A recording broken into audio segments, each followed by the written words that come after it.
Well, as y'all aware, we've been out here since early this morning, and we can confirm that we have located the boat. We have not found the child, but the boat has been secured. The divers are still in the water and will stay in the water looking until dark. The weather's supposed to be bad tomorrow, so don't know how much searching we'll be able to do tomorrow. Unfortunately, the cabin appears to be detached from the boat, and we have not located that. But again, we've got sonar equipment and divers still searching, and we're going to stay out here until we are able to find Hunter. Sure. Where was this boat found? It's about a mile offshore. You can see it from the land, where all the activity is. There are several boats around the area, again, some with divers, some with sonar. And if you want to, when we finish talking, I can walk y'all down to where you can at least get a shot of where the boats are out in the water. I just ask that you don't shoot the family that are sitting down there. Do you believe that the boy is still in the cabin? We have no idea. There's no way to know. Just kind of talk about, it's been 5 days of very long, endless days of searching so far. I mean, this is a step closer. Kind of just talk about It narrows down the area for us as to not disturb, the area too much. Visibility is about an arm's length, for the divers. So the water's real murky, and we don't want to make it more murky for them, as they search. And that boat was found in Pelican Bay? Or? Yes, like I said, I'll walk y'all down in a minute. You'll be able to take a shot of you'll be able to see the boats out there working. And this search brought out countless civilians and volunteers and agencies from around the Gulf Coast. Would you say that this really is boosting morale for crews today? It is. It's been a community effort, not just from law enforcement, search and rescue organizations, but also the community as a whole. We've had so many citizens bring food and snacks and drinks and just come down here and support us and seeing if they needed anything. And so it's been a good, I guess, support from the community for a tragic situation. And they feel the pain as well, and because these Hunter and his dad was part of their community. And you talked about bad weather moving in tomorrow, possibly posing some hurdles for people on the water. Today was pretty favorable, though. Would you say that led to this discovery?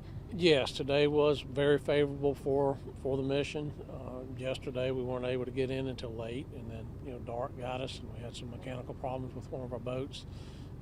Also working in favor today is the wind's pushing in toward the beach, so that helps as well. And so we're going to stay out here until it's safe not to do so, and be back. And we'll be back out here tomorrow.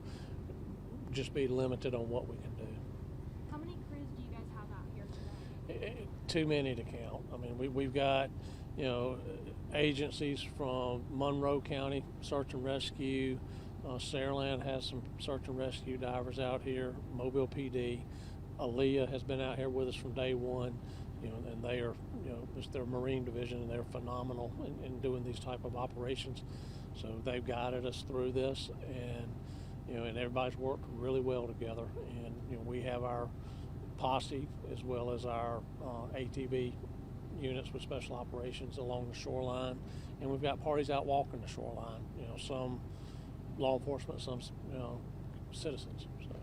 And do you guys still need volunteers to come out from the community and help? Not at this point today. We will see what tomorrow brings, when we debrief at the end of the day and get a game plan for tomorrow, and we'll be able to put out, what we may need tomorrow.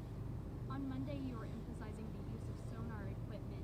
Kind of just tell us about how that's really been a game changer in the search. Well, it has, and it's helped get us in the area. We had images on 2 separate occasions that we believed was the boat. There were some issues, with retaining those images. And when we were starting to have some equipment issues and not finding the boat again, one of our more experienced deputies who's done this for a long time decided to just go old school and start throwing grappling hooks. And he eventually, within 15, 20 minutes, was able to hook the boat. And brought everybody to where it was. Around what time did you guys find the boat? It's probably about 2 hours ago. And was it the sheriff's office or was it one of the assisting assets that were out there? But like I said, it was one of our deputies that was throwing the hooks with the lines with the grappling hooks that actually hooked the boat. So. And about what time will you wrap up the search tonight in the event that you don't find Hunter? We will work until dark, and then at that point it's no longer safe for them to be in the water because they can't see anything. And then it takes an hour or so to get everything back on the trailers and such. And so, hour or so after dark, we'll shut this down and we'll be back early in the morning. And you would say these next few hours are critical because of tomorrow's bad weather, right? It is, and we have a nice window of opportunity, and then we're trying to utilize every bit of it. We've probably got 8 to 10 divers in the water right now, searching different grid areas, and trying to make the best use of the time we have with the weather we have today. I'd love to know a little bit more about the command unit that you guys have set up right there. What's going on inside right now? They're charting all the different GPS locations where different items may be found, whether it's debris, the boat itself.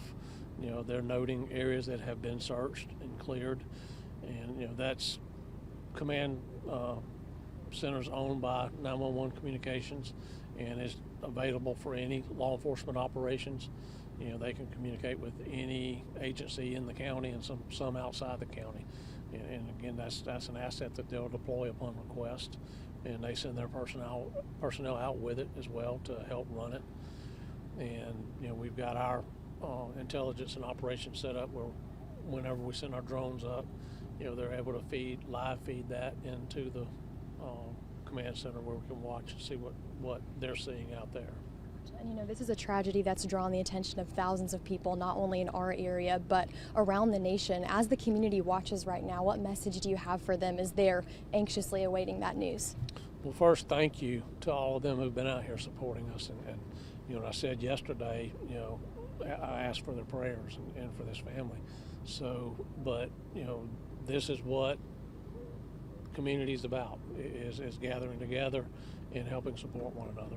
One agency I did forget to acknowledge was United Cajun Navy. They were out here yesterday, and they brought their air assets out here today and are flying areas as we're isolating and disturbing things. They're able to watch the area and make sure there's nothing that we're missing.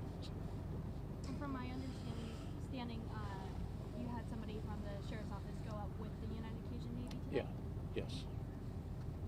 Yeah, and that's more so for communication purposes. They take our radios up and they communicate with the command van and the vessels on the water.